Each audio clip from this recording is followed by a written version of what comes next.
Welcome back to the Deep Dive. Today we are undertaking a deeply personal mission for you, preparing for a visit to the City of Light in 2025. Now, everyone knows the old adage, Paris is always a good idea. But, after a couple of years of relentless record tourism, major post-Olympic infrastructure projects, and some pretty significant fundamental changes to how the city's transportation actually works, well, we need to take off those metaphorical rose-colored glasses. Just for a moment, we're going to give you the honest blueprint. Our sources, recent travel guides, the notes from repeat visitors, expert analysis, they're here to help us navigate the snags and ensure you find the magic without the stress. That's the crucial balance, really. We're dealing with a dynamic situation, especially with the Notre-Dame Cathedral reopening and, well, the general enthusiasm boosted by the recent Olympics. If you walk into Paris expecting the tranquil, empty atmosphere you see in a classic movie, you're going to be immediately overwhelmed by the sheer volume of people. So our focus is dual. Practical logistics that save you time and cultural insights that keep the Parisian charm intact. Okay, let's start with the fundamental vibe check. When is the best time to go?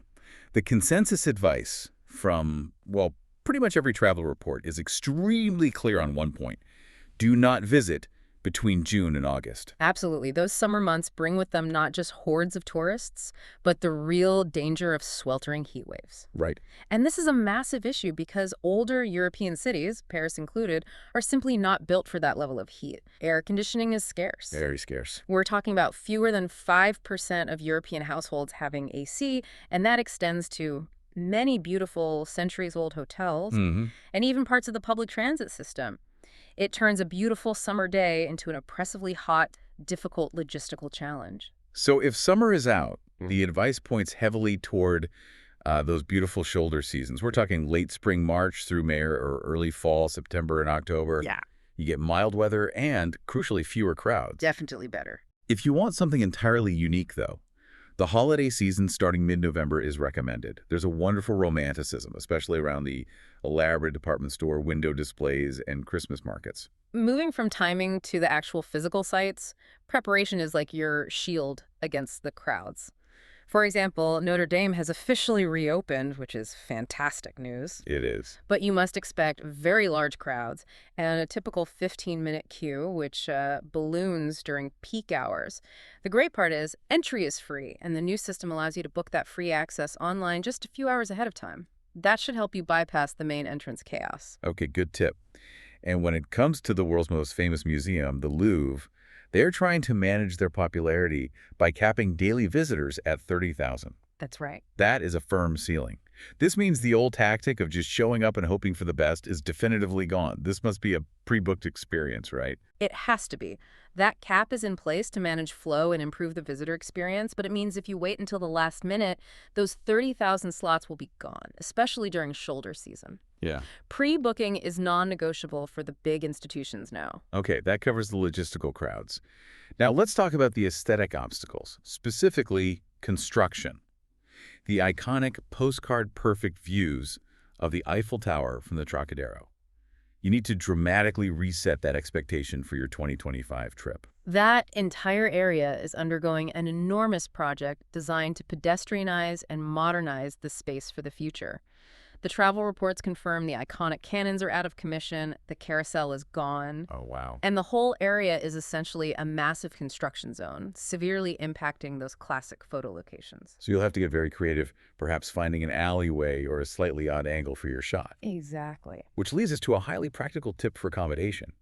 If you're splurging on an Airbnb or hotel room with a balcony view, you must call or email ahead to ask specifically about construction noise on your street. You don't want the romance ruined by a pneumatic drill at 7 a.m. Absolutely not. Okay, so we've tackled the aesthetic and crowd obstacles. Now, let's look at a logistical challenge that remains a persistent feature of French life. Strikes. Ah, yes. They are a reality, especially hitting hard in May and October due to ongoing issues like pension reform, and they primarily target public transportation. Right. So when we talk about public transportation, we mean potential issues across the metro, the regional express network, the RER trains, buses, and sometimes even taxis. That's the scope. What are the key strategies we need to communicate to avoid getting stuck? Two things immediately come to mind. First, secure your airport transfers well in advance. Do not rely on last-minute arrangements via public transit if you're traveling during a known strike month. Okay. Second, always be aware of where demonstrations are happening. Use local resources or sites like C'est la Grève. Right, it's the strike side. Yeah, even with an online translator, the information is useful. And avoid major public squares or places like Place de la République or Bastille so you don't inadvertently get swept up in a crowd. And the City Mapper app is still the MVP here, right, for navigating during strikes. Absolutely. City Mapper is essential for real-time updates and automatically charting alternative routes when the metro grinds to a halt. Speaking of transport, if you land at CDG and take a taxi, remember the flat rates. 55 to the right bank and 62 to the left bank. Okay, fixed rates. Yes, but use only the official queue and verbally confirm the tariff before you put your bag in the boot to avoid potential scams. Good heads up. And a final warning. During heavy traffic, drivers may occasionally reject city trips because the flat rate means they lose money sitting in congestion. Okay, something to be aware of. Now we move to what I think is the single biggest aha moment for anyone who has visited Paris before 2025. The entire transit fare system is undergoing a dramatic, simplifying overhaul starting January 1st, 2025. This is genuinely massive. It eliminates the old, confusing zonal system, especially for those day trips to places like Versailles or Disneyland Paris. Wow. Navigo passes will now operate under a single fare for all zones across the Ile-de-France region. All modes of public transport are included. The old stress of calculating RER zones for a suburban trip is simply gone. That is genuinely massive for travelers. Simplicity wins. But I read that with this simplification comes a huge loss for budget travelers.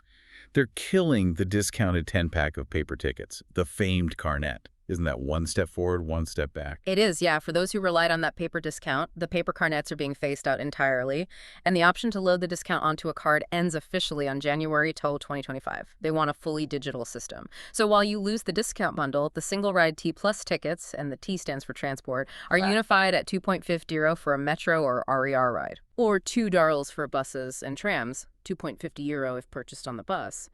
You're paying slightly more per ride than the old Carnet rate, but the simplicity across zones should offset that cost for travelers leaving the city center. Right, the trade-off. Yeah. So how should the listener pay now? No more fumbling with paper. You have two great options. First, the most convenient is using the Ile-de-France Mobilités app. That's the region's official transit app. The app, okay. This allows for contactless phone tapping, completely bypassing ticket lines. Second, purchase the Navigo Easy Card. It costs €2, it's reusable, non-expiring, and you can load your T Plus tickets onto it at any station kiosk. Okay, let's pivot to culture. Before we look ahead, we have to note a major impending closure. The Pompidou Museum is shutting down for extensive renovations at the end of September 2025. Yeah, that's a big one. And won't reopen until 2030. If you want to see the architecture of the current major exhibition, Paris Noir, focusing on African and Afro-descendant artists, you must go before the fall. Definitely catch it if you can. But 2025 remains packed with fantastic temporary shows. Over at the Louvre, you have a phenomenal loan. 10 major works from New York's Met, specifically from their ancient Near Eastern collection. That runs until late September 2025, providing a fresh perspective on that wing. They are also staging Louvre Couture. The fashion highlights seem particularly strong next year. The Petit Palais is featuring Worth, the birth of haute couture in Paris from May through early September 2025, Right. which traces the origins of high fashion through Charles Frederick Worth. And for art lovers, at the Musée d'Art Moderne, you can catch Matisse and Marguerite until late August 2025, focusing on the artist's daughter. And remember to keep an eye out for free access days. The first Sunday of the month offers free entry to many major museums, including the Musée d'Orsay and Musée Rodin. Always worth checking. If your trip happens to fall on May 17th, that's the annual Nuit des Musées, where places stay open late for free. Or if you're there on September 20th or 21st, that's Heritage Day, which often grants access to places normally closed to the public, like the Élysée Palace. Right, time for the essential practicalities that make or break a trip. Let's start with money. The preferred method of payment is a chipped credit card, ideally using contactless technology for transactions under €50. Okay, tap to pay. And while you absolutely must carry cash, it's not for large purchases. Travel guides suggest strongly that vendors get actively unhappy. Yes. Unhappy is a good word. If you try to break a €50 or $100 note for something small, like a coffee or a postcard, the rule of thumb, use smaller denominations. And bring a double-sided coin purse. You will be using coins frequently, especially for tipping. Tipping. Speaking of which, tipping is not mandatory as service is included in the bill by law, but leaving €1 or €2 for good service is highly appreciated and a great way to signal satisfaction. Okay, just a small token. And dining culture requires one key behavioral change for American visitors. You must ask for the check. Servers will simply not bring it proactively. They see that as rushing you. You have to make eye contact and request the bill when you are genuinely ready to leave, Right. which highlights that lovely European tradition of savoring meals. Also concerning dining, tap water or un carafe d'eau is available if you request it, as it is the law. However, be aware that some servers may express reluctance or push you toward bottled water first. Be polite but firm in your request. Okay. Beyond fine dining, let's talk about the absolute must-try local spots. Do not miss a boulangerie, and you must try the croissant au beurre for a truly transcendent experience. Oh yes, the butter croissant is key. And for the ultimate local experience, try a supermarket. Carrefour is highly recommended for value, excellent cheese selections, and fresh baguettes. And we can't forget the savory side. Seek out a high-quality pâté en croûte. It's a beautifully layered meat and crust dish that makes for a perfect picnic lunch in one of the city's parks. Finally, let's cover the two most critical points for maximizing your positive interactions: language and attire. The single most crucial etiquette point is that you must always begin any conversation with bonjour or bonsoir. This is non-negotiable, seriously. Yeah. Even if you immediately pivot to parlez-vous anglais, using basic phrases like merci and au revoir is paramount. Yeah.